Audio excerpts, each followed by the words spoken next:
हाँ, आपको एक खुशखबरी देने जा रहे हैं।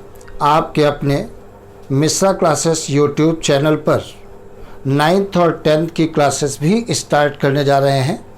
उसमें शेड्यूल अपना ये रहेगा, MWF में मतलब मंडे, वेडनेसडे, फ्राइडे 9th की क्लास चलेगी और ट्यूसडे, थर्सडे और सैटरडे 10th की क्लासेस चलेंगी।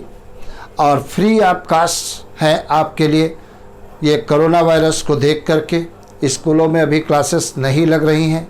इन सभी चीज़ों को देख करके स्टूडेंट की हित की बात सोचते हुए हम लेक्चर अपने 9th और 10th के आज से मतलब कल से आना शुरू हो जाएंगे। कल 9th क्लास के लेक्चर आएंगे, परसों 10th का आएगा। आप देखें और सब्सक्राइब करें, लाइक करें, जैसे जो भी हम लेक्चर डालते हैं आप तक पहुंचते जाएं। तो आज हम 9th क्लास शुरू करने जा रहे हैं। 9th क्लास में जो सेकंड चैप्टर है, द सेकंड चैप्टर जो है the fundamental unit of life. The fundamental unit of life bio का चैप्टर है। यहाँ से हम शुरुआत करने जा रहे हैं। सबसे पहले अगर देखी जाए, सबसे पहले बात करें सेल को डिस्कवर्ड किसने किया था, तो एक साइंटिस्ट हैं रॉबर्ट हुक। रॉबर्ट हुक ने सबसे पहले सेल को डिस्कवर्ड किया था। तो ये क्वेश्चन पूछा जाता है कि सेल को फर्स्ट टाइम किसने डिस्कवर्ड किया था, तो आपका आंसर है रॉबर्ट। ये रॉबर्ट हुक। रॉबर्ट हुक एक साइंटिस्ट हैं। इन्होंने कब 1665 में सेल को डिस्कवर्ड किया था। सेल को डिस्कवर्ड किया था। कैसे डिस्कवर्ड किया था, तो ये बात तुम्हें याद रखना है। सबसे पहले सेल को किसने डिस्कवर्ड किया था, रॉबर्ट हुक ने डिस्कवर्ड किया था। 1665 में डिस्कवर्ड किया था। कैसे डिस्कवर्ड किया था, इन्होंने क्या किया था, कार्क क्या होती है, एक रबड़ होती है। कार्क कैसे बनती है, जब सेकेंडरी जाइलम के ऊपर सुबेरिन का डिपोजिशन हो जाता है तब कार्क बनती है। तो कार्क के जब इन्होंने पत्ते पत्ते सेक्शन काटे, तो जैसे मधुमक्खी के छत्ते में बहुत सारे इस प्रकार से हेक्सागोनल सैक दिखाई देते हैं, उसी प्रकार से बहुत सारे सैक इनको दिखाई दिए। और इन सैकों का नाम क्या दिया इन्होंने, सैक की वाल का नाम इन्होंने क्या दिया था, सेल दिया था। तो ये सेल किसको दिया था, जो सैक की वाल है उसका नाम क्या दिया था, सेल दिया था। तो यहाँ पर 2 क्वेश्चन पूछ सकते हैं, 3 क्वेश्चन बन सकते हैं। सेल को सबसे पहले किसने डिस्कवर्ड किया था, रॉबर्ट हुक ने डिस्कवर्ड किया था। 1665 में डिस्कवर्ड किया था। अगर तुमसे पूछा जाए सबसे पहले डेड सेल को किसने डिस्कवर्ड किया था, तो रॉबर्ट हुक ने ही डिस्कवर्ड किया था। और अगर तुमसे पूछा जाता है सबसे पहले लिविंग सेल को किसने डिस्कवर्ड किया था, तो लिविंग सेल को डिस्कवर्ड किया था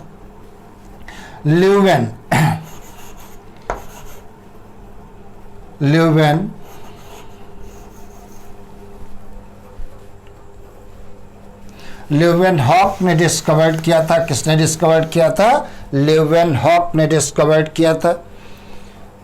ल्यूवेनहॉक ने डिस्कवर्ड किया था। और कब डिस्कवर्ड किया था, 1674 में डिस्कवर्ड किया था। कब, 1674 में डिस्कवर्ड किया था। अगर तुमसे पूछा जाता है कोशिका सिद्धांत, सेल थ्योरी सबसे पहले किसने प्रपोज किया था, तो 2 साइंटिस्टों ने प्रपोज किया था। एक तो है स्लीडन, ये स्लीडन है, और दूसरे कौन से हैं, एंड स्वान। ये स्वान, ये 2 साइंटिस्ट हैं। इन्होंने सबसे पहले क्या दिया था, सेल थ्योरी प्रपोज किया था। तो सेल थ्योरी किसने दिया था, इन 2 साइंटिस्टों ने, तो ये सेल थ्योरी। तो ये क्वेश्चन पूछा जा सकता है, सेल थ्योरी किसने प्रपोज किया था, स्लीडन और स्वान ने प्रपोज किया था। सेल थ्योरी में इन्होंने क्या बताया कि जितने भी प्लांट और एनिमल्स होते हैं, सबकी स्ट्रक्चरल और फंक्शनल यूनिट क्या होती है? सेल होती है। मतलब बॉडी जो बनी होती है सेल और उसके प्रोडक्ट की बनी होती है। किसकी बनी होती है? Cell and product of cell, इसकी बनी होती है। तो according to cell theory, cell are structural and functional unit of body. तो सेल जो है बॉडी की स्ट्रक्चरल और फंक्शनल यूनिट होती है। तो सेल थ्योरी किसने प्रपोज किया था? रॉबर्ट हुक ने। सेल थ्योरी किसने प्रपोज किया था? स्लीडन एंड स्वान ने प्रपोज किया था। सेल को डिस्कवर्ड किसने सबसे पहले किया था? रॉबर्ट हुक ने डिस्कवर्ड किया था। लेकिन डेड सेल को डिस्कवर्ड किया था। अगर क्वेश्चन पूछा जाता है लिविंग सेल को किसने डिस्कवर्ड किया था, तो आपका आंसर होगा एंटोन वान ल्यूवेनहॉक ने डिस्कवर्ड किया था। किसने? एंटोन वान ल्यूवेनहॉक ने डिस्कवर्ड किया था। जैसे बैक्टीरिया को डिस्कवर्ड किया था, स्पर्म को डिस्कवर्ड किया था, या अमीबा को डिस्कवर्ड किया था। तो ये सब किसने डिस्कवर्ड किया था? एंटोन वान ल्यूवेनहॉक ने डिस्कवर्ड किया था। सेल थ्योरी किसने दिया था? स्लीडन और स्वान ने दिया था। अकॉर्डिंग टू सेल थ्योरी क्या होता है? Cell are structural and functional unit of body.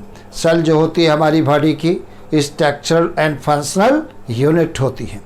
दूसरी बात देखा जाए, अगर तुमसे पूछा गया बताइए प्रोटोप्लाज्म को किसने डिस्कवर्ड किया था, तो प्रोटोप्लाज्म को डिस्कवर्ड किसने किया था? पुरकिंजे ने डिस्कवर्ड किया था। ये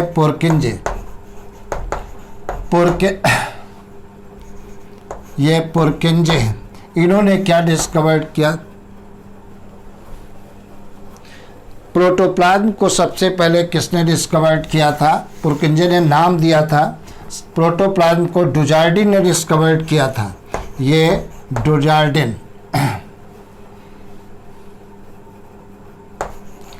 डुजार्डिन ने प्रोटोप्लाज्म को डिस्कवर्ड किया था। प्रोटोप्लाज्म को डिस्कवर्ड किया था। प्रोटोप्लाज्म को डिस्कवर्ड किया था। और प्रोटोप्लाज्म नाम किसने दिया था? पुरकिंजे ने दिया था। यह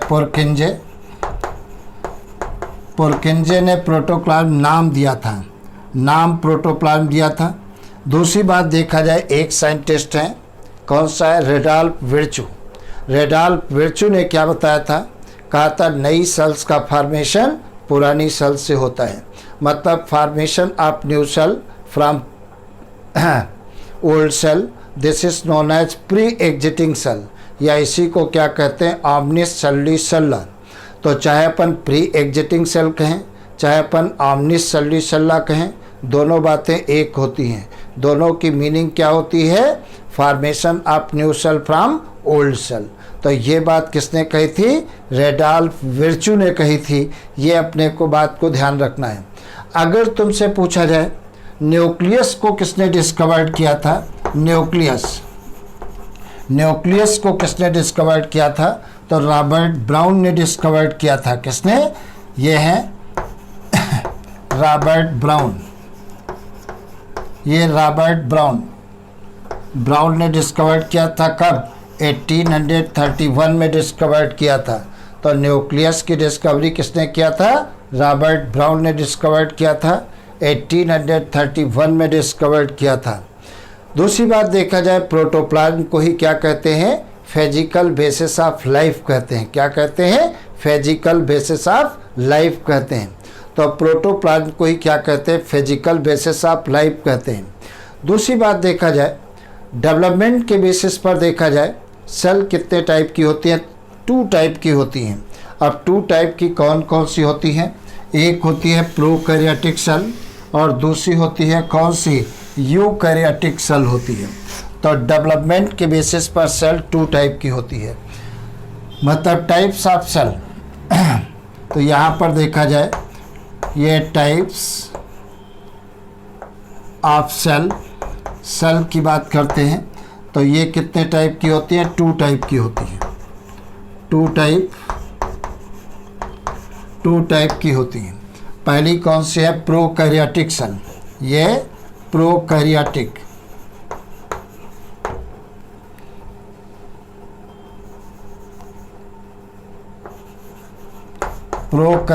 सेल। और दूसरी कौन सी होती है, यूकैरियोटिक।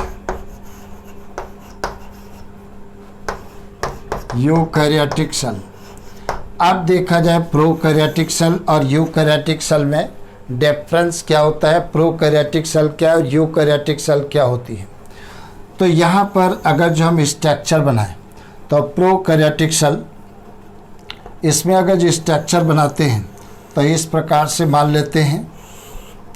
प्रोकैरियोटिक सेल में कौन आता है, जैसे बैक्टीरिया आते हैं, ब्लू ग्रीन एल्गी आते हैं, माइकोप्लाज्मा आता है, ये सब प्रोकैरियोटिक सेल के अंदर आते हैं। तो इसको हमने क्या कह दिया, सेल वाल कह दिया, सेल वाल कह दिया, ये सेल वाल है। दूसरी कौन सी होती है, ये सेल मेम्ब्रेन होती है। इस प्रकार से ये क्या है, सेल मेम्ब्रेन होती है। तो इसको हमने कह दिया cell membrane, membrane, cell membrane कहलाती है। दूसरी बात देखा जाए, इसका जेनेटिक मटेरियल ये बीच में होता है, सेंटर में होता है, और इसके चारों तरफ न्यूक्लियर मेम्ब्रेन एब्सेंट होती है। ये क्या कहलाता है, जेनेटिक मटेरियल कहलाता है। और इस जेनेटिक मटेरियल को क्या कहते हैं, न्यूक्लियोइड कहते हैं। तो इसे हमने क्या कह दिया, न्यूक्लियोइड कह दिया, न्यूक्लियोइड, न्यूक्लियोइड कहते हैं। और देखा जाए क्या होता है, इसके अंदर सेल ऑर्गेनेल्स नहीं पाए जाते हैं, केवल 70S टाइप के राइबोसोम पाए जाते हैं। ये 70, ये S है, राइबोसोम, राइबोसोम पाए जाते हैं, 70S टाइप के राइबोसोम पाए जाते हैं। और देखा जाए बैक्टीरिया में, यहाँ पर ये फ्लैजिला भी पाए जाते हैं। तो इनको क्या कहते हैं, फ्लैजिला कहते हैं, फ्लैजिला, ये फ्लैजिला कहलाता है। अगर जो हम यूकैरियोटिक सेल की बात करें तो यूकैरियोटिक में भी सबसे बाहर की तरफ क्या होती है, इस प्रकार से सेल वाल पाई जाती है। तो इसको हमने क्या कह दिया, ये सेल वाल है, ये सेल वाल पाई जाती है। इसके जस्ट नीचे क्या पाई जाती है, सेल मेम्ब्रेन पाई जाती है। तो इस प्रकार से मैंने बना दिया, ये सेल मेम्ब्रेन बना दिया, ये सेल मेम्ब्रेन है, सेल मेम्ब्रेन, मेम्ब्रेन कहते हैं। और देखा जाए इसमें सेंटर में क्या पाया जाता है, न्यूक्लियस पाया जाता है। इस प्रकार से न्यूक्लियस चारों तरफ से न्यूक्लियर मेम्ब्रेन के द्वारा सराउंडेड होता है और डबल न्यूक्लियर मेम्ब्रेन होती है। हम एक एक सेल ऑर्गेनेल्स आपको पढ़ाएंगे। इसके अंदर एक डार्क प्लेस होता है, जैसे क्या कहते हैं, न्यूक्लियोलस कहते हैं। और इसके अंदर जो फ्लूइड भरा होता है जिसे न्यूक्लियोप्लाज्म कहते हैं, और इसके अंदर क्रोमैटिन नेट फैला रहता है। तो ये पूरी स्ट्रक्चर क्या कहलाती है, न्यूक्लियस कहलाती है, ये न्यूक्लियस कहलाती है। और न्यूक्लियस के बाहर जो फ्लूइड भरा होता है उसे क्या कहते हैं, साइटोप्लाज्म कहते हैं। इस प्रकार से बाहर जो फ्लूइड भरा होता है इसे साइटोप्लाज्म कहते हैं, ये साइटोप्लाज्म कहलाता है, साइटोप्लाज्म कहलाता है। न्यूक्लियस और साइटोप्लाज्म दोनों को मिलाकर क्या कहते हैं, प्रोटोप्लाज्म कहते हैं। मतलब इन दोनों को मिलाकर ये अपन ये कह सकते हैं, न्यूक्लियस और साइटोप्लाज्म दोनों को मिलाकर क्या कहते हैं, प्रोटोप्लाज्म कहते हैं। साइटोप्लाज्म के अंदर बहुत सारे सेल ऑर्गेनेल्स पाए जाते हैं, जैसे यहाँ पर ये एंडोप्लाज्मिक रेटिकुलम पाया जाता है। इस प्रकार से ये ER पाया जाता है, एंडोप्लाज्मिक रेटिकुलम पाया जाता है। तो इसको क्या कहते हैं, ER कहते हैं। ER का मतलब होता है एंडोप्लाज्मिक रेटिकुलम। और क्या पाए जाते हैं, इस प्रकार से ये गोल्जी बॉडीज़ पाई जाती हैं। इस प्रकार से ये गोल्जी बॉडीज़ पाई जाती हैं। तो इनको हमने क्या कह दिया, गोल्जी बॉडीज़ कहते हैं। ये गोल्जी बॉडीज़ कहलाती हैं, ये गोल्जी बॉडीज़ कहलाती है। और क्या पाई जाती हैं, यहाँ पर ये माइटोकॉन्ड्रिया पाए जाते हैं। इस प्रकार से ये माइटोकॉन्ड्रिया पाए जाते हैं। इनको हमने कह दिया माइटोकॉन्ड्रिया, माइटोकॉन्ड्रिया, माइटोकॉन्ड्रिया कहते हैं। और क्या पाए जाते हैं, इसके अंदर प्लास्टिड्स भी पाए जाते हैं। इस प्रकार से ये सपोज करिए ये प्लास्टिड है, ये प्लास्टिड पाए जाते हैं, ये प्लास्टिड पाए जाते हैं। और क्या पाए जाते हैं, यहाँ पर क्या होता है, इस प्रकार से ये 80S टाइप के राइबोसोम भी पाए जाते हैं। 80S टाइप राइबोसोम पाए जाते हैं, ये राइबोसोम पाए जाते हैं। लाइसोसोम भी पाए जाते हैं, वैक्यूल भी पाई जाती है। मान लेते हैं इनको हमने कह दिया वैक्यूल कह दिया। ये सभी एक एक करके हम पढ़ाएंगे। तो प्रोकैरियोटिक और यूकैरियोटिक सेल में डिफरेंस देखा जाए तो प्रोकैरियोटिक में आउटर मेम्ब्रेन क्या है, सेल वॉल है। इसमें भी ये आउटर कौन सी है, सेल वॉल है, लेकिन दोनों में फ़र्क है। इसकी जो प्रोकैरियोटिक सेल होती है, इनकी सेल वॉल किसकी बनी होती है, मर्म्यूरिक एसिड की बनी होती है या पेप्टिडोग्लाइकॉन की बनी होती है। चाहे हम मर्म्यूरिक एसिड कहें चाहे पेप्टिडोग्लाइकॉन कहें, दोनों बातें एक होती हैं। तो प्रोकैरियोटिक की सेल वॉल में हमें मालूम हो गया डिफरेंस है। और यूकैरियोटिक सेल की सेल वॉल या तो सेलुलोज की बनी होती है या काइटिन की बनी होती है। जैसे फंजाई की बात करें तो फंजाई में सेल वॉल किसकी बनी होती है, काइटिन की बनी होती है। दूसरी बात देखा जाए, सेल वॉल के नीचे सेल मेम्ब्रेन पाई गई है। प्रोकैरियोटिक सेल में देखिए, सेल मेम्ब्रेन अंदर की तरफ फोल्ड होकर के फिंगर लाइक प्रोजेक्शन बनाती है। और जो ये फिंगर लाइक प्रोजेक्शन होते हैं, इनको क्या कहते हैं, मीजोसोम कहते हैं। ये क्या कहलाता है, मीजोसोम कहलाता है। और ये इनके द्वारा इसमें रेस्पिरेशन होता है, क्योंकि माइटोकॉन्ड्रिया तो इसमें पाए नहीं जाते हैं। तो मीजोसोम किस में हेल्प करते हैं, हेल्प इन द रेस्पिरेशन। दूसरी बात देखा जाए, इनमें इनके सेंटर में देखो न्यूक्लियस पाया जाता है। और न्यूक्लियस डबल मेम्ब्रेन के द्वारा बाउंडेड होता है। इसमें जो जेनेटिक मटेरियल है डबल स्ट्रैंड सर्कुलर होता है, लेकिन न्यूक्लियर मेम्ब्रेन के द्वारा बाउंड नहीं होता है। मतलब इसका जो जेनेटिक मटेरियल है वो नेकेड होता है। उस नेकेड को क्या कहते हैं, न्यूक्लियोइड कहते हैं। क्या कहेंगे, न्यूक्लियोइड कहते हैं। इसके डीएनए में हिस्टोन प्रोटीन नहीं पाई जाती है, लेकिन यूकैरियोटिक सेल के डीएनए में हिस्टोन प्रोटीन पाई जाती है। दूसरी बात देखा जाए, इसमें सेल ऑर्गेनेल्स जैसे mitochondria, Golgi bodies, endoplasmic reticulum, ribosome, कौन से 80S टाइप राइबोसोम, वैक्यूल, ये सब प्लास्टिड, ये सभी स्ट्रक्चर इसमें पाई जाती हैं, लेकिन ये सभी स्ट्रक्चर इसमें नहीं पाई जाती हैं।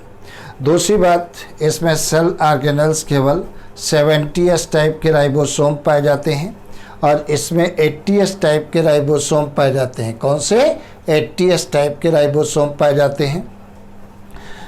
इसके फ्लैजिला, ये जो फ्लैजिला है, इसमें फ्लैजिला जो बना होता है 9+0 फाइब्रिल का बना होता है। फ्लैजिला में फाइब्रिल का अरेंजमेंट क्या होता है, 9+0 होता है। कैसा होता है, 9+0। 9+0 का मतलब पेरिफेरल रीजन में 9 फाइब्रिल पाए जाते हैं, लेकिन सेंटर में कोई फाइब्रिल नहीं पाए जाते हैं। लेकिन यूकैरियोटिक सेल का जो फ्लैजिला होगा उसमें 9+2 फाइब्रिल का अरेंजमेंट होता है। मतलब 2 फाइब्रिल कहाँ पर होंगे, सेंटर में होंगे, और 9 फाइब्रिल कहाँ पर होंगे, परिध की तरफ होंगे, पेरिफेरल रीजन में होंगे। इसके एग्जाम्पल देखें तो प्रोकैरियोटिक में कौन आता है, जैसे बैक्टीरिया आता है, ब्लू ग्रीन एल्गी आते हैं, माइकोप्लाज्मा आता है और PPLO आते हैं।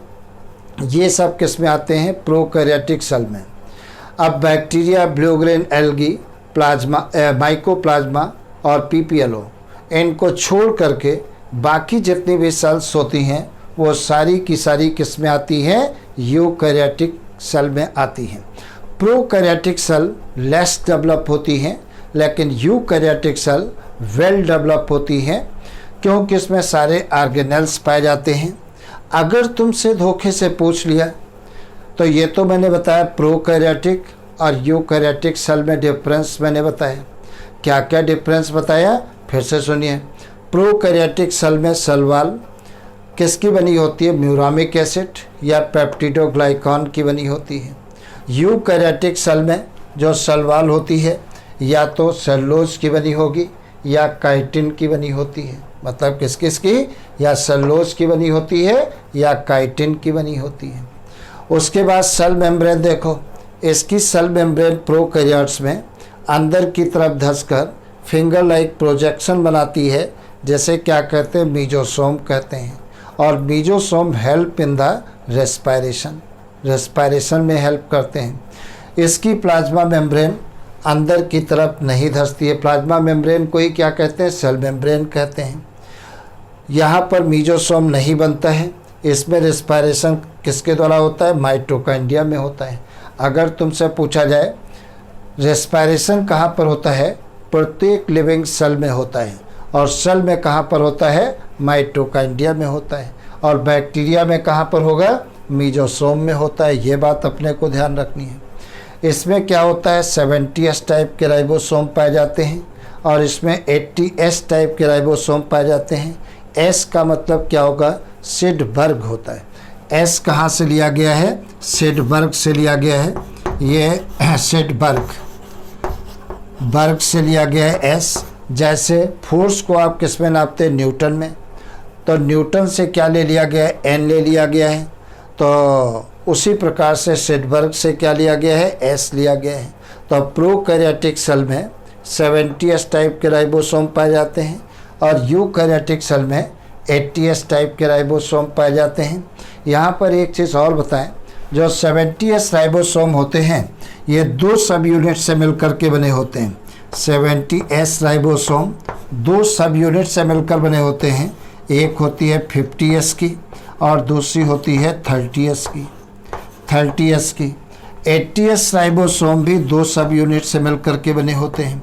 कौन कौन सी, एक होती है 60S और प्लस कौन सी होती है 40S। अब देखो, तुम देख रहे होगे 50 और 30 कितना हो गए, 80, और यहाँ पर हम क्या कर रहे हैं, 70।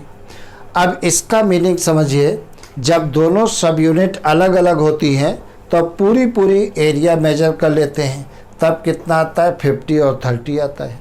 लेकिन जब दोनों सब यूनिट आपस में जुड़ती हैं तो कुछ भाग ऐसे ओवरलैप हो जाता है, और जो भाग ओवरलैप हो जाता है उसको हम मेजर नहीं कर पाते हैं, इसलिए एरिया कम आती है।